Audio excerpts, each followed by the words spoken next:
Hello future doctor, welcome to info centre. যেমনটি তোমাদের আমি একটি ভিডিওতে জানিয়েছিলাম যে এবারের যে এমসিসির যে রুটিন বা শিডিউল কেমন একটি যেন ছন্দ পতনের মতো লাগছিল, অর্থাৎ সমস্ত কিছু গাইডলাইন যেন যেভাবে আসার কথা ঠিক সেইভাবে হচ্ছিল না।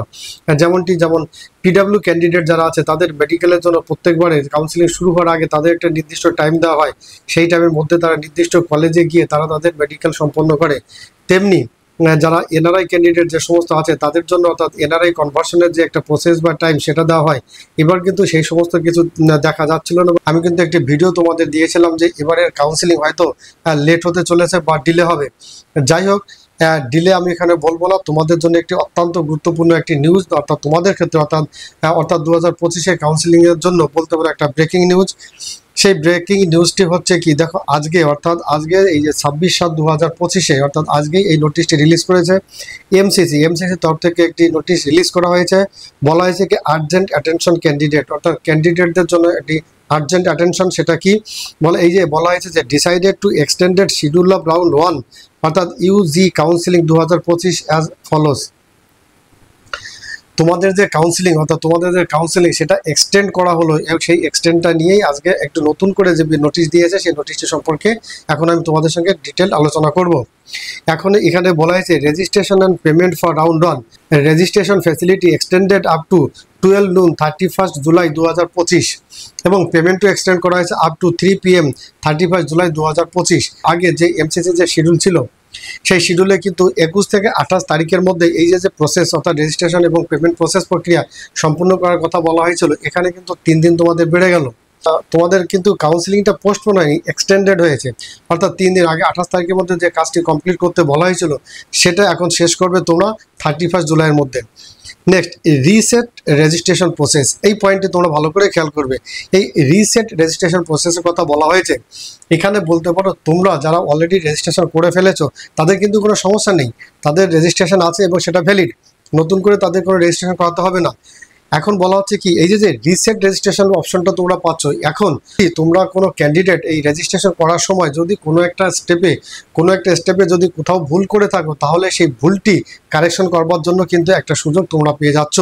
অর্থাৎ এই রিসেট রেজিস্ট্রেশন অপশনটা গিয়ে তোমরা তোমাদের যেখানে ভুল মনে হয়েছে বা যেখানে তোমাদের মনে হচ্ছে যে আমাদের কারেকশন করার দরকার ছিল কিন্তু আমি সাবমিট করে ফেলেছি, তারা কিন্তু এই সুযোগটি পেয়ে যাবে।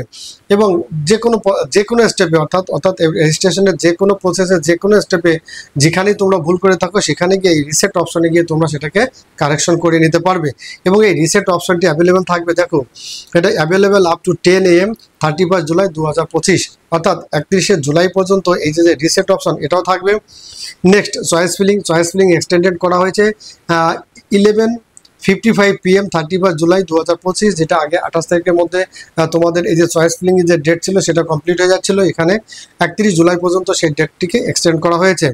দেন choice locking for round 1 available from 4 PM to 31 July up to 11:55 PM 31 July. এখন এই 31 জুলাইয়ের 4টের পরে থেকে এই যে লকিং অপশনটি তোমাদের কাছে অ্যাভেলেবেল হবে। অনেক ক্যান্ডিডেট তারা কিন্তু অনেক সময় কনফিউজ ছিল যে তাদের অপশনে বা তাদের আইডিতে তারা এই লকিং অপশনটি পাচ্ছে না। অর্থাৎ চয়েস ফিলিংয়ের যে লাস্টের দিন থাকে সেই দিন কিন্তু লকিং অপশনটি দেখা যায় বা সেই দিন লকিং অপশনটি আসে, তাহলে তার আগে লকিং অপশন বা লকিং চয়েসটি তোমাদের আইডিতে দেখাবে না। তাহলে এই জন্য তোমাদের এটা নিয়ে কোনো চিন্তা করার কোনো ব্যাপার নেই। তাহলে এই যে নতুন যে ডেট এক্সটেন্ড হয়েছে এই ডেট অনুযায়ী অর্থাৎ নতুন ডেট অনুযায়ী তোমাদের লকিং চয়েস সেটা তোমরা দেখতে পাবে কবে, এটা 31 জুলাইয়ে দেখতে পাবে, এটা 4টের পরে অর্থাৎ বিকেল 4টের পরে 31 জুলাইয়ে তোমরা এই লকিং অপশনটি দেখতে পাবে, তখন তোমরা এই চয়েস ফিলিংটাকে লকিং করতে পারবে। আর যারা রাউন্ড 1-এর জন্য ইতিমধ্যে রেজিস্ট্রেশন করে নিয়েছো, চয়েস ফিলিং করে নিয়েছো, তারা যদি মনে করো তারা আবার এই তাদের যে চয়েস ফিলিং যেটা করেছো সেটাকে তোমরা চেঞ্জ করবে, আপ ডাউন বা উপরে নিচে করবে, সেটাও কিন্তু করতে পারবে।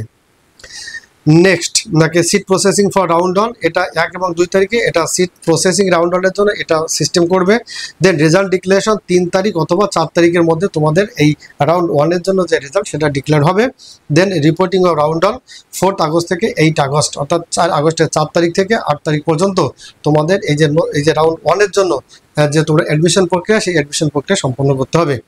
তাহলে 4 আগস্ট থেকে 8 আগস্ট অর্থাৎ সোমবার থেকে শুক্রবার এই যে 5 দিন তোমাদের টাইম দেওয়া হলো, এই 5 দিনের মধ্যে রাউন্ড 1-এর যে অ্যাডমিশন প্রসেস বা অ্যাডমিশন প্রক্রিয়া সেটা কিন্তু তোমরা সম্পন্ন করবে যাতে কলেজ অ্যালটমেন্ট হবে।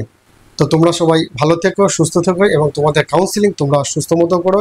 বারবার যেটা আমি বলি, তোমরা তোমাদের কাউন্সিলিংটি মাথা ঠান্ডা রেখে সুস্থভাবে করো এবং তোমাদের যে ড্রিম কলেজ সেটা তোমরা অ্যাচিভ করো। তো ডিয়ার স্টুডেন্ট, আজ এই পর্যন্ত। Thank you.